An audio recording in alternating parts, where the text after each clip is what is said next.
E aí galera, beleza? Meu nome é Fábio Moura e hoje nós vamos continuar, na realidade vamos continuar a nossa série de vídeos que nós nos comprometemos a estar lendo com você o livro de Atos e aprender capítulo por capítulo, a história da igreja e como essa igreja, como a igreja de Jesus se firmou aqui na terra. Na realidade, eles foram os responsáveis pelo evangelho ter chegado até a gente. Vou falar bem a real, se não fossem esses caras lá no começo, o evangelho não ia chegar na gente e nós estávamos fritos mesmo. Então assim, é um compromisso da hora, a gente vai aprender juntos, lendo, versículo por versículo, capítulo por capítulo, são 28 capítulos. Vai ser uma viagem da hora e a gente vai aprender um pouco mais da história de Jesus. Então não perca essa série, compartilhe esse vídeo, compartilhe com seus amigos, compartilhe com a sua igreja, compartilhe com a sua comunidade cristã e vamos aprender juntos o caminho da fé, o caminho de Jesus. Vambora? Bora lá, galera, sem mais delongas, vamos para o que mais interessa, que é a palavra de Deus, e vamos ver o que vai nos revelar nesse capítulo 2. Porque no capítulo 1 nós vimos como foi a ida de Jesus, o retorno de Jesus ao céu, porque ele já estava com Deus, tá? Ele já estava com Deus, o verbo já estava com Deus, lógico, com aquela promessa de como ele iria voltar para nos resgatar, que essa é o nosso maior objetivo na fé, é um dia estar com Jesus face a face. E lógico, vimos também como foi a substituição do apóstolo Judas, daquele que o traiu, como os apóstolos escolheram o seu substituto. E vamos ver então o que vai nos revelar, o que nos revela o capítulo 2 de Atos dos Apóstolos. O capítulo 2 de Atos dos Apóstolos, ele vem com um subtítulo, fala assim, a vinda do Espírito Santo. É lógico que isso é um subtítulo para que nos guie, numa direção do que o capítulo vai falar. Quando chegou o dia de Pentecoste, os seguidores de Jesus estavam reunidos no mesmo lugar. Importante. Seguidores de Jesus precisam se reunir. Precisam estar conectados. Precisam estar juntos. É lógico que o lugar é onde você escolher, onde vocês escolherem, mas é importante estar juntos. Olha só. De repente veio do céu um barulho que parecia um vento soprando muito forte. E esse barulho encheu toda a casa, todo lugar onde eles estavam ali sentados. Então todos viram umas coisas parecidas como chamas, como fogo, que se espalharam como línguas de fogo. E cada pessoa foi tocada por uma dessa porção, por uma dessa chama, por uma dessa língua de fogo. Que da hora, hein? Depois que eles foram tocados, todos ficaram cheios do Espírito Santo e começaram a falar em outras línguas. Observe, outras línguas. E começaram a, falar em outras línguas de acordo com o poder que o Espírito dava a cada pessoa.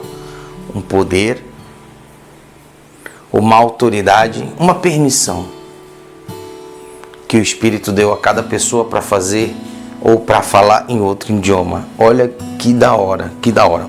Estavam morando ali em Jerusalém judeus religiosos vindos de todas as nações do mundo, de todos os lugares. Até porque era um período de festa judaica. E olha só, quando ouviram aquele barulho, uma multidão deles se juntou, lógico, para saber o que estava acontecendo, e todos ficaram muito admirados. Porque cada pessoa, cada estrangeiro desse, vindo de todo lugar do mundo, toda parte do mundo, podia entender em sua própria língua o que os seguidores de Jesus estavam falando. Que maravilha! A multidão ficou admirada, porém também ficou espantada. Sabe por quê? Olha o espanto. Olha só por que os caras ficaram espantados. Estas pessoas que estão falando assim, são daqui mesmo? São da Galileia? Desculpa, são da Galileia? Eles não são pessoas simples? Porque desde... é fogo, né?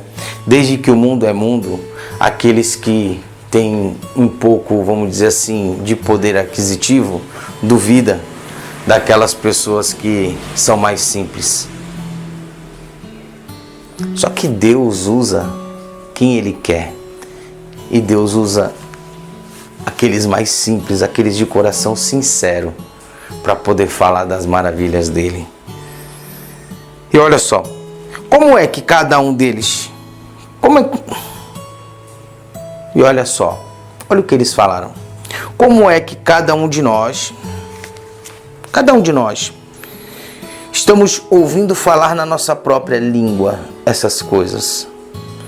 Nós somos de outro lugar. Nós somos da Pátria, da Média, do Elão, da Mesopotâmia, da Judéia, da Capadócia, do Ponto, de províncias da Ásia, da Frígia, da Panfilha, do Egito, das regiões da Líbia, que ficam perto de Cirene.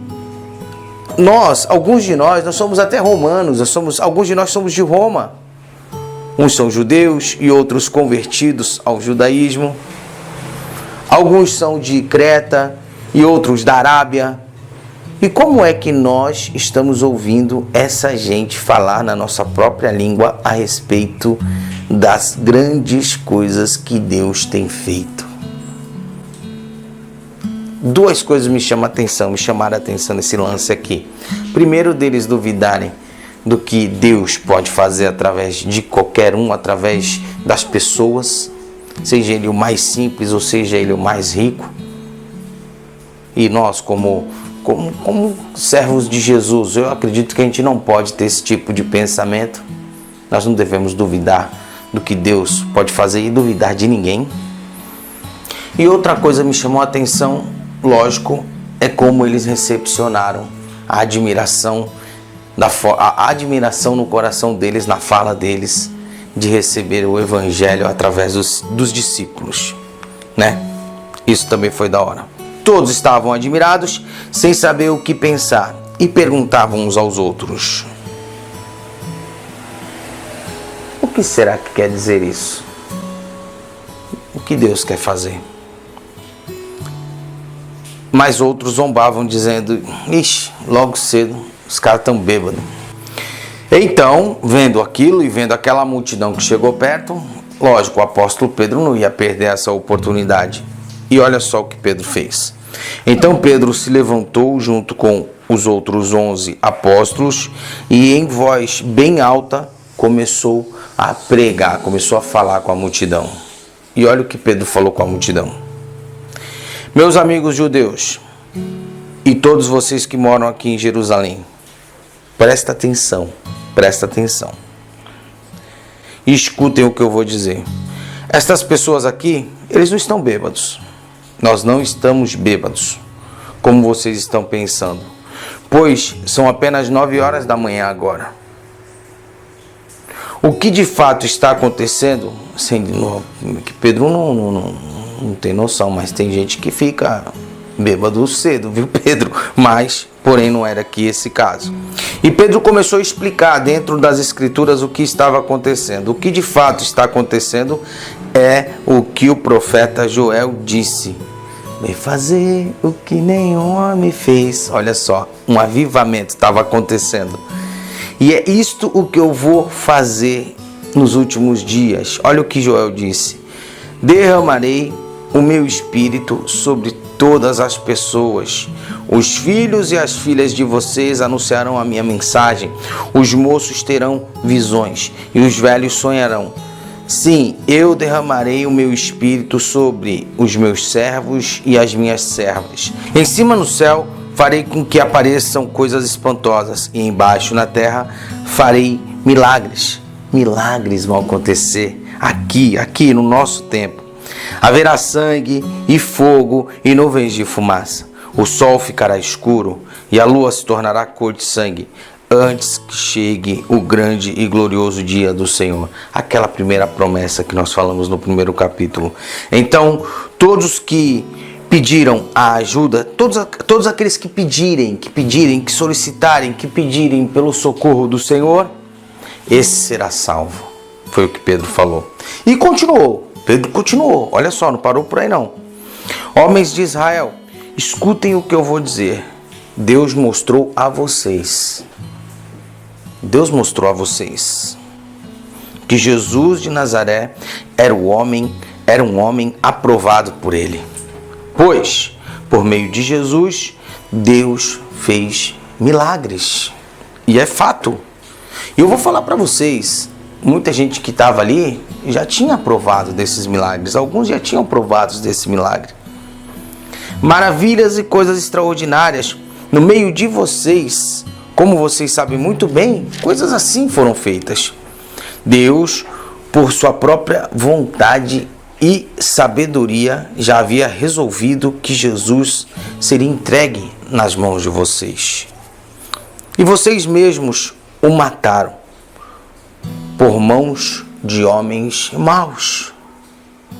Por mãos de homens maus, que o crucificaram naquela cruz. Mas Deus provou o seu poder e ressuscitou Jesus, livrando Jesus do poder da morte. Meu, show de bola, show de bola. Imagina uma pregação dessa. Pedro falando para aquelas pessoas, falando de Jesus, falando da graça, falando do poder de Deus, aquelas pessoas. Porque não era possível que a morte dominasse Jesus. Pois Davi disse a respeito de Jesus o seguinte, olha o que Davi disse.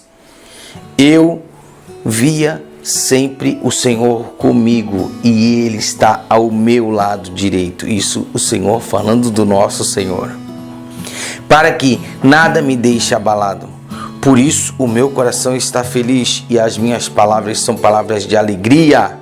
E eu, um ser mortal, vou descansar cheio de esperança. Pois tu, Senhor, não me abandonarás. Percebam que está em letra maiúscula. Não me abandonarás no mundo dos mortos. Eu tenho te servido fielmente e por isso não deixarás que eu apodreça na sepultura.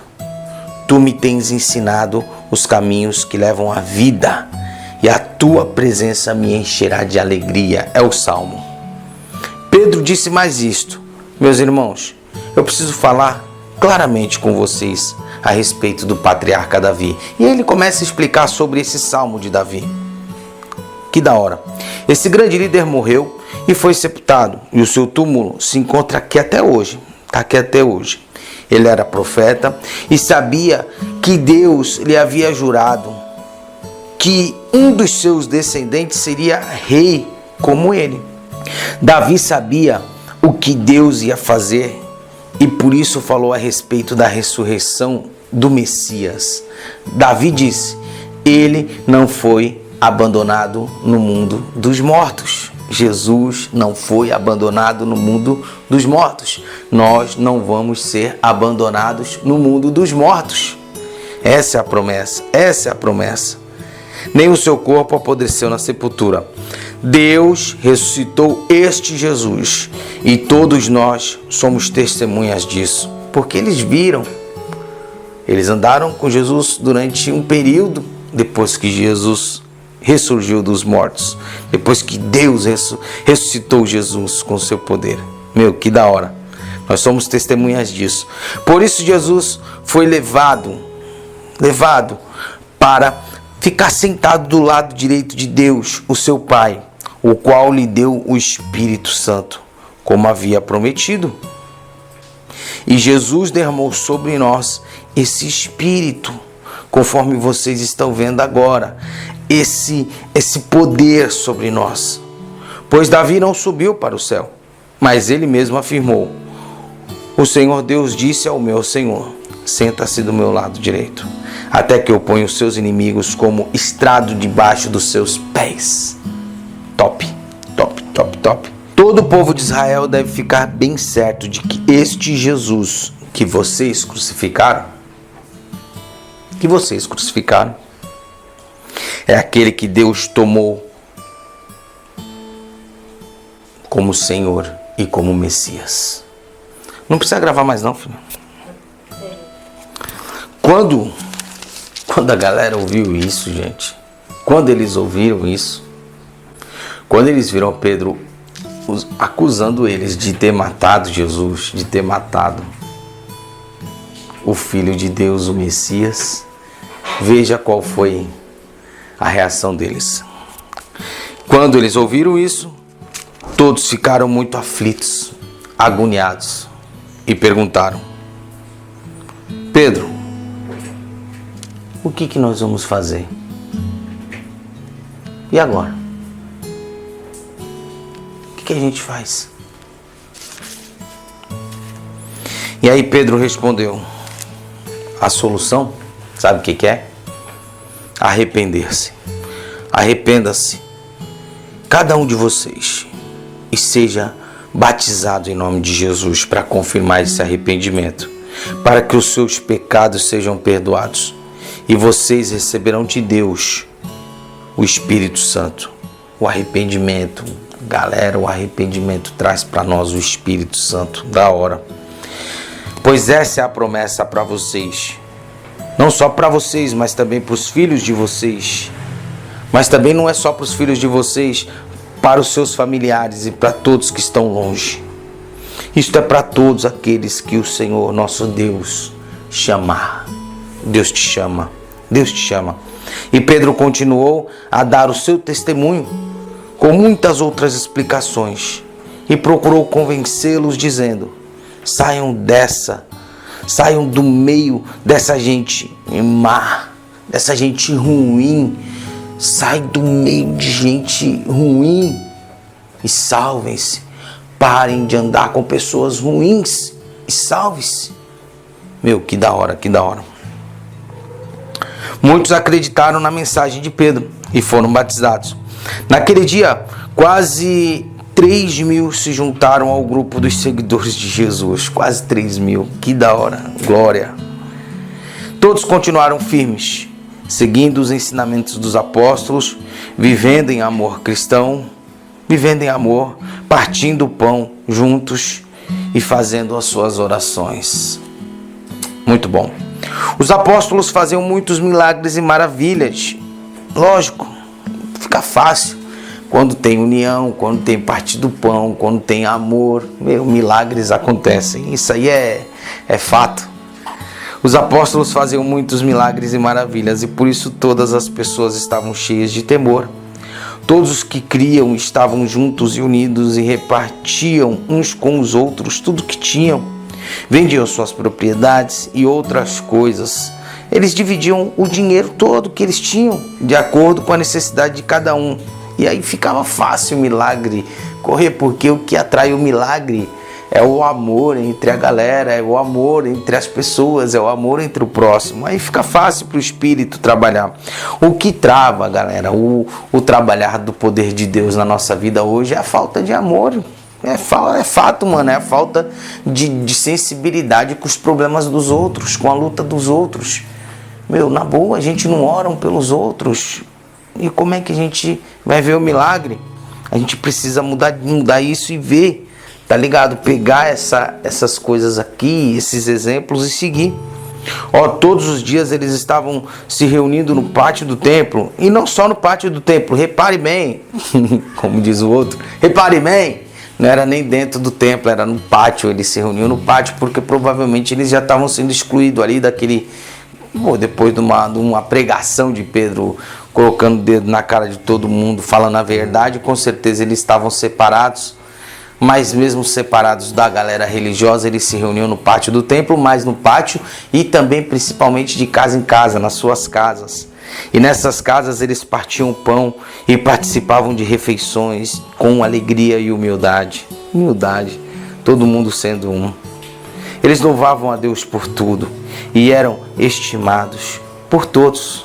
Todos gostavam deles.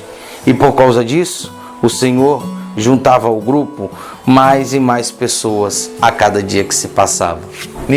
Que capítulo da hora! Que exemplo!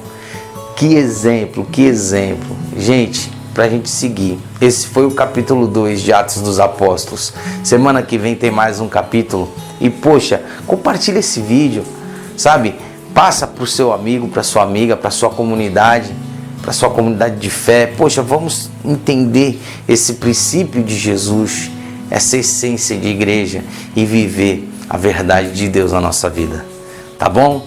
Beleza? Esse foi mais um capítulo da série de capítulo por capítulo de Atos dos Apóstolos.